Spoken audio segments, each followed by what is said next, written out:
Orleans Saints head coach Kellen Moore on the coaching journey draft process at the 2025 NFL Scouting Combine. Ladies and gentlemen, I've been watching the hell out of the Scouting Combine. Love it. These guys are freaks, some actual animals out there. It's insane to see like a 360-pound fella run a sub 540. It's absolutely insane. All right, so let's go ahead and listen to what Kellen's got to say here. It's always good to hear from the head ball coach. I love him like a brother, so let's go ahead and get into it, shall we? Here at the NFL Combine alongside new Saints head coach Kellen Moore, Luke McCown, Aaron Summers here. Are you settling in a little bit more? How are things going for you now? Yeah, this gets you back to a little bit more of a normal routine. You know, we're all used to coming to Indy this time of year, and so yeah, get back to football. I mean, that's what it's all about. You know, get back to football, get back to what matters. And what is that? That is ball. It's been an awesome process and really fun to team up with the scouting department, here as we go through this process. How does the process change for you now as the head coach coming to the Combine and, going into a new staff, a new scheme, everything that you're going to have to be building here? It's like I always talk about with being a head coach, like everyone wants to talk about X's and O's. Everyone wants to talk about, Kellen Moore offense, this, whatever. This is a perfect example of you just don't know until you know. You have no clue how a coach is going to approach / prepare / break down players at the scouting combine. And I know you have a scouting team who's doing a lot of the heavy lifting and whatnot, but what those coaches prioritize, what they put a heavy weight on, and just like every human's different. Some humans may just inherently care more about the physical structure or the numbers or the data or a certain drill over the other drill or talking to somebody or, it's all different. So this is absolutely eye-opening for a Saints fan of how is Kellen Moore going to approach this? How is he going to determine who they're going after? What kind of players, what positions, all of that. So it'll be fantastic to watch come draft night, who the Saints actually key in on. It's been a lot of fun. You get to see all sides of the ball, and so you get to be a part of the defensive meetings, which is a lot of fun. Get to experience those guys, and so it's been an excellent process for us. Kellen, you've climbed the ladder pretty quickly, and we talked in my short stint in Dallas in 2017. This was the direction you wanted to go post-career. Did you assume that it would happen this fast?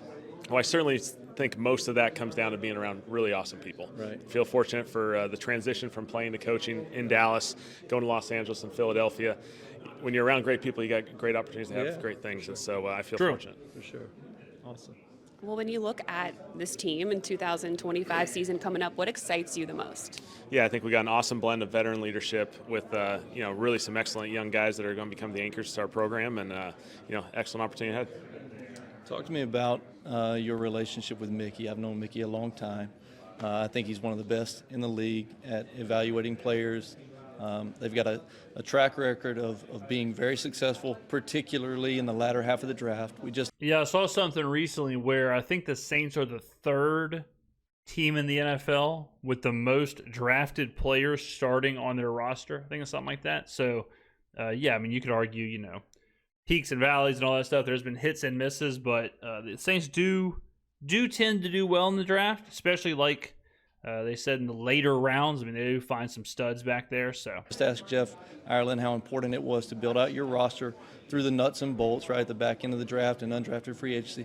Talk about how that process is going to work with you and Mickey and decisions made on draft picks. Yeah, one of the most attractive things about this place was just the leadership. Starting with Mrs. Benson, but Mickey, Jeff, Kai, Michael, this is an excellent group that has a ton of experience being together. Right.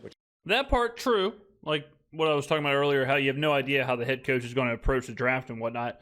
The good thing for Kellen is that this is a front office who has done the scouting combine and going to, not Indy every year, but going to Indy and doing this whole process. They've done it together for a long time. So it's not like he's walking into a situation where it's a new GM and a new scouting department and everyone's just barely meeting each other. And now you got to do this. Like, it is kind of a well-oiled machine that he can at least rely on to then put his own impressions on the entire thing. Which I think is a great opportunity for myself. And so, lean into those guys on things that you haven't experienced. Certainly it's going to be an awesome job to collaborate with them. I don't want you to have to give away any secrets yet, but offensively, what are we going to do? What are we doing? We'll certainly play with some speed. We'll play fast. We'll play a physical brand of football. How it looks, what players are on the field, we'll let all those guys take care of that. Yeah, I mean, Kellen, it's a little harder to figure out what he's going to do. I would assume he's going to go back to kind of that West Coast, pass-heavy West Coast, high tempo like he's talking about. I do think with Philadelphia, he's going to certainly lean on the running game more. My chair is like squeakier than normal over here. I need to get that WD-40. But he'll probably lean on the running game a little more than previous versions of Kellen Moore offenses, but I think he's a tried and true West Coast, short passing game. Throwing the ball for 4 yards is okay with him, kind of a thing. So I would assume it's a lot of that. He has been preaching tempo and pace and speed a lot. So we can assume that as far as like he's gonna I don't want to say high flying because that kind of I guess is a bit of a different connotation, but he's going to put some plays out there. This is an offense that he's going to want to run plays. He's going to want to get up and out, in and out of the huddle. He's going to want to put pressure on the defense of just playing fast and a willingness to play in a no huddle type tempo, a 2-minute drill type tempo, which I think has been great. I mean, for the Saints, different folks, but over the last couple of years, the Saints have operated best when they are in that kind of 2-minute world. So I'm always for playing faster. I like playing fast. I like those styles of offense, so sounds cool to me. When you look at players, and you've talked about you want to draft good people, you want to have good people in the locker room, people that love football. Why is that so important?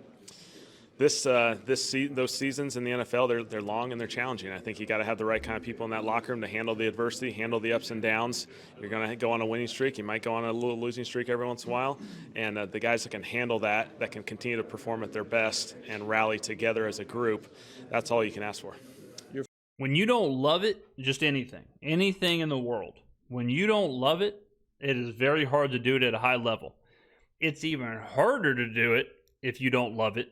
If you get paid a ton of money, you have an easy way out, or if you get hurt, or things get difficult, or you're on a losing streak, or you get traded, or all those things that happen. If you don't love the game and you don't have a passion for the game, you're done. You'll be out in those moments. The moments where think about it, ladies and gentlemen. Imagine you're at work, okay? And you don't love your job. Let's just say it's a normal 9 to 5. You care less about it. And you hit the lottery and you get $3 million. You may still work. You may still work because, whatever, easy paycheck, $3 million, okay, whatever, we'll rock and roll. But the second there's some serious, backs against the wall at that job, you're saying, brother, I don't need this. I've got $3 million in the bank. I'm out of here. I'm gone pecan. Now, if you love it, if it's your passion, if you're all in on it, you'll probably see it through that time of that trial, But so I'm all for them. I think high character guys who love the game. You fill your locker room up with that, you'll be okay. Your philosophy on draft picks, is it drafting for need or best available player? Ooh, good question. Certainly, anytime it's the best available player, you're going to lean into that. And so, there you go. I'm excited to team up with Mickey and Jeff, and as we go through this process. But we'll draft the right players for the right situations for us. That's my guy. Kellen's been watching the channel. What's up, Kellen? Drop a comment below. I've always been a best player available kind of guy. Where and during my mock drafts, we talked about that. Where if you fill up your draft with the best player available, all of a sudden you've got a roster full of really good players. Just if you miss on value or you reach on a player just to fill a need, just to check a box, I think that's a horrible way of doing it.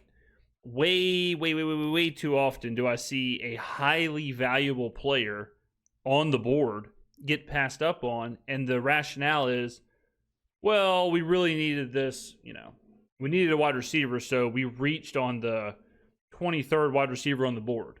Cool. You checked a box. You can say, yeah, we tried to address it. It didn't work out, but you missed out on a great opportunity. No one is going to, the Lions are a great example, where if you draft the best player available, all of a sudden you look around and you're like, man, that's how you end up with Jahmyr Gibbs, Amon-Ra St. Brown, Aiden Hutchinson, Sam Laporta.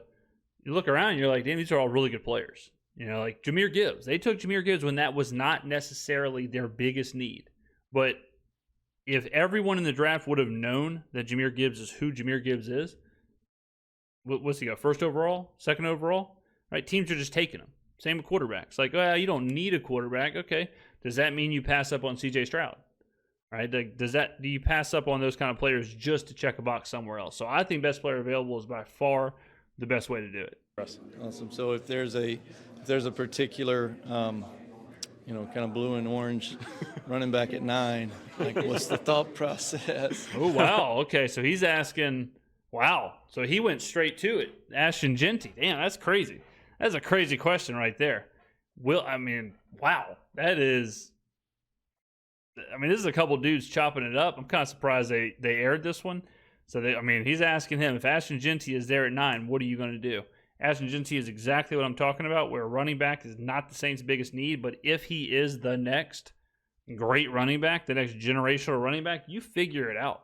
Like, you just do what you got to do. Like, the Rams are a bad example because Cooper Kupp is potentially traded. But, like, let's say you're the Rams and you have Cooper Kupp and Puka Nacua at the peak of their powers, and you have a pick and you get told from a magic genie, hey, that guy right there is the next Justin Jefferson. They're taking him. They'll figure it out. Like, how are we going to play with these 3 wide receivers? Whatever, I don't care. They're going to take them. And that's how you should do it. I might have to step out of the room. But you are getting an opportunity to really get to spend a lot of time here with Mickey and Jeff and the new coaching staff. How valuable is that for just everybody being new? All the little interactions, I think, really all add up through this whole process, whether it's sitting in a defensive meeting and having a conversation with, a new defensive coach, them meeting up with Jeff, all those walks down the hallways. Every little opportunity for us is another chance to grow as an entire group. So fresh off the Super Bowl, got a ring coming, right into head coaching interviews. You're a hot name in the coaching circles.